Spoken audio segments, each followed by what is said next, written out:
In game number 2 already. These guys don't mess around. And that's kind of the fun part about some of these tournaments, especially when we're not hindered by sponsors or anything that we have to do. We could just get into games really quickly. When you have the actual series, sometimes it's a little bit of a pain in the butt with the North American scene to exactly get the games right away from them. But once you hop in the series, they're pretty quick about inviting, getting the next lobby up. It's really efficient. So. Alright guys, well, starting down here at the bottom right side of Nimbus LE, we have Evil EGSuppy.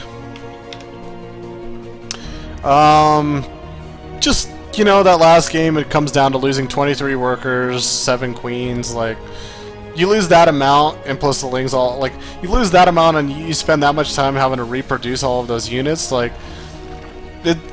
it does set you back. It does set you back significantly. If you lose 10 drones, fine. You lose 23, that's a lot bigger of a number. I think he even got more during that game, during the time being.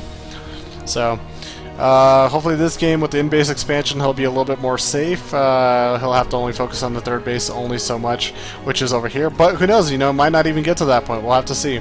He's going to be facing off against his opponent over on the top right side. In the blue, it is CMStormPolt. Polt.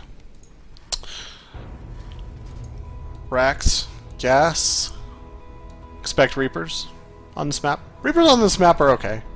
I mean, there's I wouldn't say there's exactly the most enormous amount of hop space, but you got the ability to actually hop through here, so you're basically funneled into the main base, but there's a lot of creep missing between this area, so as well you could utilize it to kind of dance around, hop between ledges. Be interesting to see how much damage or how much efficiency you can find out of it. Of course, Suppy opening up with Hatch first, Pool coming up from him right now. Kind of a little bit of a shameless self-plug, guys. If you guys missed any games today, any of the Red Bull tournament, feel free to head over to my YouTube channel, youtube.com/cheeseheadlogic. We'll be uploading the VODs. I'll probably need about an hour. But after about an hour after the tournament, we should have all the VODs up from everything that we broadcasted today. As well as also for subscribers in the future, if you guys want to subscribe to my channel. Like I said, all of these tournaments, the Red Bull qualifiers, the WCS qualifiers, we got DreamHack Valencia we just broadcasted. Everything from this past month. We'll be giving away all the replays. Big replay pack going to be coming out for any subscribers that do, in fact, want to subscribe to my channel, as well as also we'll be giving away a free 2-hour coaching session. Here we go. We do have some harassment right now coming in with that first initial Reaper. Going to be forming a gas off of it. Ling's starting to come out right now. This should distract the Reaper from trying to maybe tack on that additional drone as well. Queens need a couple more seconds to get out. Meanwhile, already the second Reaper underway. Now it just all comes down to just how well can Suppy zone. He needs a little bit of time to zone. There we go. The Queens are out now. Now he should be able to zone right now. A little bit better. He's sending workers up to the north side. I'm not the... I want to say the biggest fan of this, because right now if these Reapers do come through here, they will have some free kills. But Polt is continuing to micro right now within the main base. Expansion underway. We should see that factory as well. There's the factory, and also throwing down that third command center. So this is a little bit more of that standard style we were talking about in game number 1 that we see from Terrans. But Polt plays it so well that you have to respect it, even if it is standard. All it means for Polt is he's just gonna have workers. He's just gonna have more econ coming out sooner for himself. Now the good thing about the Reapers, what they do, of course, they keep a little bit of a hold on a Zerg's, two-base play. They don't exactly allow a quick third base to get put up. Any drones that walk out, they'll be able to see him and snipe him down. You do have to respect the harassment potentials, but when the Hellions come out, you have to respect them as well. So we'll see if Suppy decides to throw down the Roach Warren just to get a few defensive Roaches out there on the map, or if he decides to continue with the Speedlings. Now, on the Zerg side of things, he does eventually have to, kind of thing that we were talking about in PvZ earlier.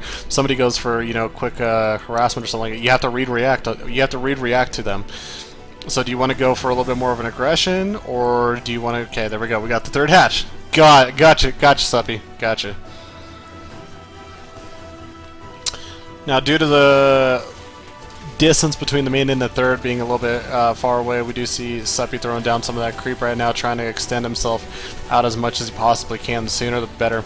And this is kind of one of those things you don't want to find yourself in, where the Hellions and the Reapers are already starting to attack away at the HP of the hatchery. You don't have exactly a lot of Lings in position just yet. He's producing a few more right now, but already some of them are getting caught in the transition under the Queens. More creep tumors coming out, trying to funnel his way down to the bottom side of that ramp. Gonna attempt, maybe that's around right now. See, he's like trying to position with those 5 Lings, and 5 Lings unfortunately aren't gonna be able to do too much. Still see no Roach Warren, so Suppy is gonna kind of risk it a little bit here, I feel. Good transfuse right there, keeping that Queen alive. Creep tumors are starting to work their way down to the third hatch, so now he's got some pretty good coverage. Now, is there a starport? No starport. Okay, so no Banshee follow-up as well. Now, that's the thing that actually killed Polt. I mean, not Polt. That's actually the thing that killed Suppy last time. Those Banshees were pretty damn dirty. 2 Banshees came out with the support of the Hellions. He was able to clear all the Queens out of the way.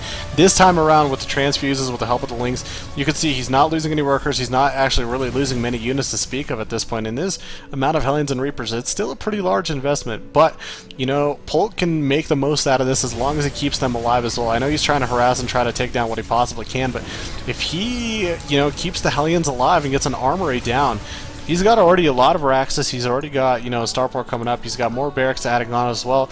All he has to do, get the armory down, turn those bad boys into Hellbats. Hellbats are so damn awesome versus the Lings and Banelings, especially in the early stages. They almost force the Lings and the Banelings to they attack and aggro on them. They can't ignore them.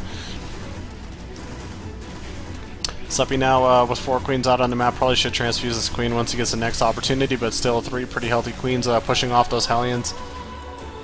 Of course, we do have the Overlord over Suppy spotting for all of this as the game does continue on. Third base coming down for Polt over here. Lair done, Spire underway, double Evo about done.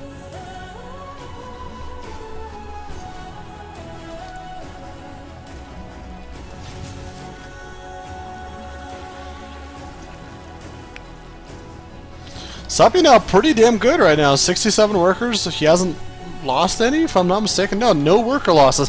See, this is the big difference. Gas. Okay, there we go. That's the big difference. This is if Suppy wins this game, this is going to be the game changer right here.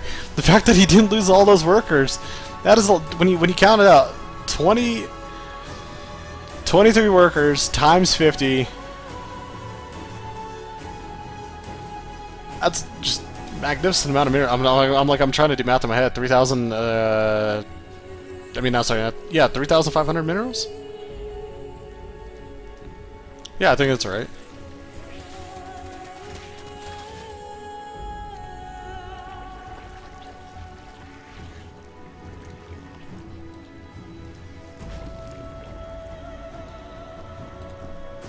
Well, this time around we do have the +1/+1 about halfway done. Speed is about halfway done as well for the Banelings. The first mutas are out on the field.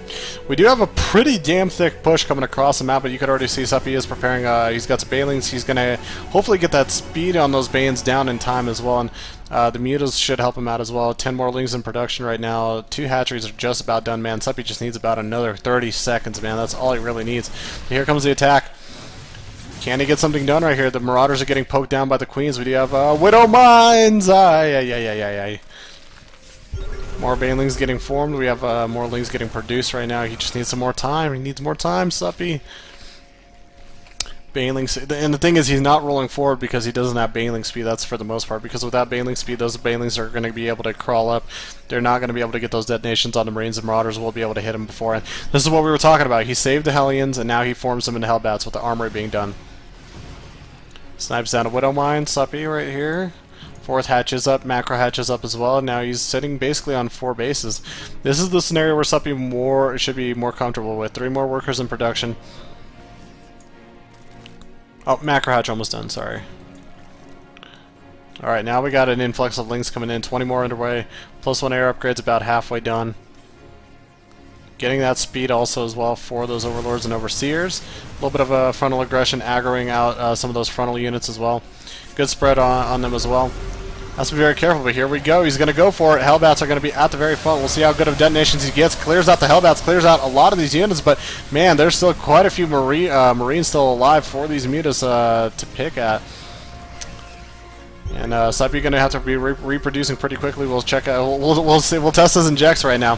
Here comes the aggro. Ling's aggroing and clearing out a good amount of the forces, and actually wipes out the rest of them. Saves one Marauder. Gonna pull back, boosting away. Mutas will chase. I don't know how much time he'll have to actually maybe pick anything off. He'll have to pull back. He'll have to pull back. Pulls back. Okay. +2/+2 for Polt, about halfway done. Suppy still hasn't started his +2, though he does have the 1/1 finished up. He needs a little bit of time to form some Banelings right now, and he's forming quite a few of them. Ling's gonna just kind of force some of these units to go down. Widowmine's gonna detonate on some Lings, not a big deal right there. Mutas will clear out the burrowed Widowmines. Banelings are formed, 44 Lings in production. That's a huge influx of units, and Polt's got to be very careful right here, because right now if Suppy finds one really nice engagement, I'm going to be very worried for Polt. Until Polt's 2/2 finishes up, I don't think he needs to try to engage. Has to be very cautious with how he tries to engage. We see he's got his 4th command center coming up. He's added 2 additional factories as well. Be very, very cautious. Be very, very careful, Suppy. +2 air upgrades, +2 carapace underway. No +2 melee just yet. Not bad. Some pretty good detonations.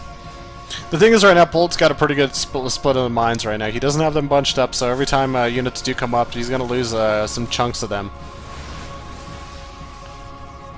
Suppy should be thinking about going for an attack right now. He shouldn't be so shy, but you could already see that, just Polt has that pre-split ready. Frontal Marauders getting taken out. Slowly picking away at him. Suppy sitting at 185 supply. Infestation Pit underway. Man, this is just so much different watching him play a bunch of ZVZs last week that I broadcasted. Just so much high pressure. I could only imagine being in the position of Suppy right now and just having to produce and seeing just this obnoxious amount of just army value numbers coming out for Polt. Almost is able to actually snipe down a medevac. Oh, snipes down a Widowmine though. That's pretty good. Comes in, snipes another Widowmine down. A few Lings and Banelings, slowly rolling forward, forcing some detonations out. Takes out another Widowmine. Look at this beautiful micro from Suppy right here.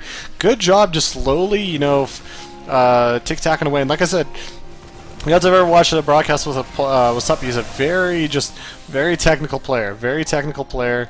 He'll finesse you down. He'll just finesse you down little by little. He's very fundamentally oriented. Plays very well. Here comes the Widowmines. They're coming to burrow, reposition, but we'll see how effective they're going to be right now. Detonations all over the place. A lot of Banelings and Mutas all over the place, clearing out a lot of the bioforces on the bottom left side of the map. At the north side, though, we do have a Thor joining the battle. He needs to get those Mutas to help him out over here. I'm not sure if Suppy has enough. He's got to pull back right now. He does have to pull back. +2 Carapace, +2 Flyers is done, but he needs a huge production of Lings, and he does not have a lot of Banelings too as well. Polt pressing in, even though he's down on supply right now. Mutas are trying to work their way, trying to clear the Marines, but these are +2/+2 Marines, man. They hurt. They hurt so good. They hurt so good. Oh, Thor goes finally down and clears out the rest of the forces. Does lose quite a bit of lose quite a few Mutas to him. He's trying to take the medevacs out, and I see Suppy right now trying to desperately try and take the medevac, because they're the big problems. During all of these engagements, what Polt is doing is keeping them alive. It's like keeping the medevacs alive versus a Protoss. You just kind of eventually sort of forget about them. Muta's flying over the Marine forces. Like I said, you kind of forget about them a little bit as a Protoss player sometimes, and they become very problematic to deal with because there's just so much healing power after a while in the game that you can't efficiently fight against all of this. Now, the Mutas, what they're doing for Suppy is buying him a little bit of time. They're distracting all the forces to the other side of the map. Meanwhile, over here, a new influx of Lings and Banelings are underway. Now, +3/3 is just about done. These are +1/+2 Ling Banes. No 5th hatch yet. Oh, just about. As soon as I say it, 5th hatch right now getting placed down. Muta's flying in over here from the south side, trying to pick off some workers and some of the mules. The frontal push is there. We'll see what kind of connections he might be able to find himself in. Banelings are kind of sitting here naked by themselves. That scares me a little bit. Well, here we go. Oh, that scares me a little bit.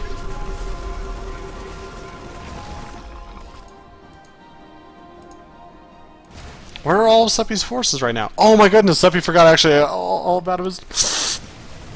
about all of his Lings and Banelings inside his main base. I'm like, I swear he had just like a huge chunk of units over here somewhere. Okay, so Banelings are rolling in, do force the lift up. Mietas are trying to snipe it.